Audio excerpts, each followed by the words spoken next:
Now what we need to do, let's create a materials folder over here. So materials. We're going to go over and create a landscape folder for materials. Let's create a new material called the landscape master material. Right, so this is our landscape master material. We're not going to do too much work to it right now. I will do it in the following video. This video is just to set up everything, but we're gonna set up the material more thoroughly later. Right now, what I want is right-click, runtime virtual texture output.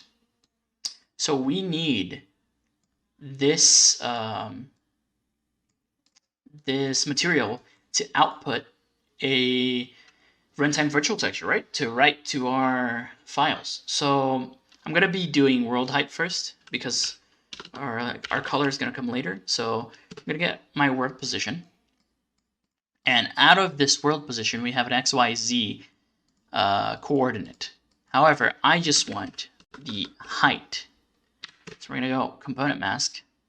So the RGB corresponds to the X, Y, and Z. So we want the Z, so we're gonna mask B and just plug it into world height. This is gonna output a world height. So I'm gonna apply, just save. There.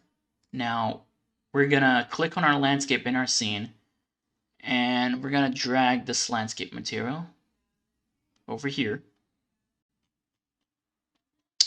And right, it's completely black now, as expected. And let's see if our landscape height is affected at all. Yeah, it is. I don't know if you've seen it. Now we have a little white speck over here.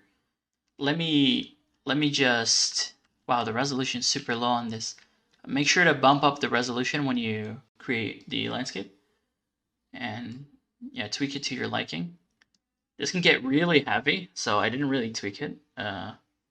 Anyway, just pay attention to how much it's not that bad actually anyway.